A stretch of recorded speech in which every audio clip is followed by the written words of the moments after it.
آج دنیا میں انسانوں کو چین و سکون کی تلاش ہے۔ صبح سے لے کے شام تک پیسے کی ریل پیل کی کوششیں، اس کی دوڑ دھوپ، کس طرح سے انسان کو اپنا ذہنی، اپنا جسمانی، اپنے مستقبل کا سکون میسر ہو جائے، وہ راحتیں، وہ عیش و آرام کی زندگی اس کو نصیب ہو جائے، لیکن ساری کوششوں کا نتیجہ صفر ہے۔ ہر انسان تھک ہار کے وہیں آ کر بیٹھ جاتا ہے۔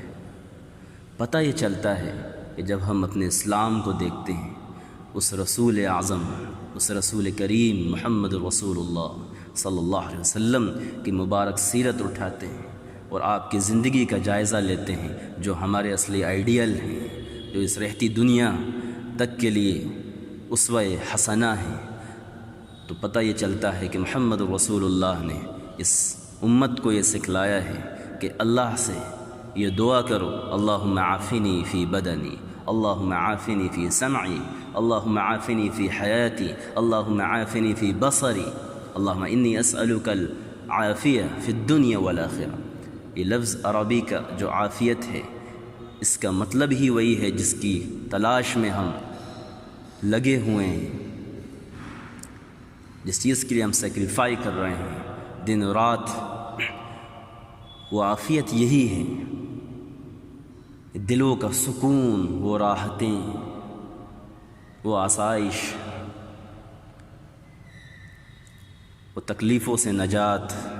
مصیبتوں سے دوریاں، بیماریوں سے دوریاں۔ ہر ایک انسان طرح طرح کی بیماریوں میں گرفتار ہے، لیکن ہم نے اپنی اصلی چیز کو چھوڑا ہوا ہے، جو رسول اللہ صلی اللہ علیہ وسلم نے ہم نے دی، جو دعا ایک مختصر سی سکھائی کہ ہمیں چاہیے کہ ہم صبح شام اس کی پڑھنے والے بنیں، ہماری عادت بن جائے کہ صرف چند سیکنڈ کی وہ دعا، لیکن کتنے عظیم اس کے اندر نعمتیں ہیں، کتنے بڑے بڑے فوائد ہیں،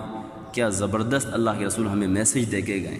کتنا بڑا آرام کا ایک ہمیں خزانہ دے کے گئے اللہ کے رسول، بیماریوں سے حفاظت کی ایک بہترین اللہ کے رسول ہم کو ویکسین دے کے گئے۔ اس دعا سے بہتر کوئی علاج نہیں ہے، اس دعا سے بہتر کوئی چیز نہیں۔ اگر یہ آپ کو نصیب ہو جائے تو دنیا کا سب سے کامیاب ترین سکسیسفل انسان وہی ہے، کامیاب اور خوش نصیب اور باسعادت مند وہی انسان ہے جس کو اللہ اس کی زندگی میں عافیت، راحتیں، سکون عطا فرما دے اور بیماریوں سے اس کو بچا لے۔ یہ دعا اتنی جامع ہے کہ ہمیں چاہیے کہ ہم خود بھی اس کو پڑھیں، یاد کریں اور اپنی اولادوں کو، اپنے گھر والوں کو، اپنی ماؤں کو، اپنی بہنوں کو بھی یاد کروائیں کہ اے اللہ تو میری زندگی میں مجھے عافیت عطا فرما، یا اللہ تو میری نگاہوں پہ، میرے جسم پہ، میری زندگی پہ، میرے کاروبار پر، میری ہر چیز پر مجھے سکون، مجھے راحتیں نصیب فرما۔ یہ دعا اللہ کے رسول صلی اللہ علیہ وسلم کی دعا ہے۔ بس افسوس کہ ہم اس کو اسی وقت یاد کرتے ہیں جب کوئی پینڈمک آتا ہے یا کوئی اس طرح کی جو ہے وبائی امراض پھیلتے ہیں عالم میں، ملکوں میں، شہروں میں، اس وقت ہمیں یہ دعائیں یاد آتی ہیں۔ جگہ جگہ جو ہے پوسٹر چپکے ہوتے ہیں دعاؤں کے، واٹس ایپ پر اور سوشل میڈیا کے ذریعے لوگ جو ہے لکھ لکھ کے علماء کے ذریعے ان دعاؤں کو سینڈ کر رہے ہوتے ہیں، لیکن یہ تو روز مرہ ہمیں پڑھنا چاہیے۔ یہ دعا ہر ایک کو اس کی ضرورت ہے۔ کون ہے اس دنیا میں جو یہ کہہ دے کہ مجھے جو ہے سکون کی ضرورت نہیں ہے؟ سب کچھ ہے بہت انسانوں کے پاس۔ میں نے امارات میں بھی دیکھا، جائزہ لیا، بڑے بڑے یورپینس اور چائنیز اور Japanese, German user, business man ملے، کسٹمرز ملے ایسے، لیکن پتہ یہ چلا کہ سب کچھ ہونے کے بعد بھی زندگی کے اندر ایک بڑی الجھن اور ذہنی کھچاؤ، جس کو آپ آج کل ڈپریشن کہہ سکتے ہیں، ٹینشن والی زندگیاں، گھریلو زندگی میں سکون نہیں ہے، راتوں کا سکون، دلوں کا سکون اڑ چکا ہے۔ اس کی دوا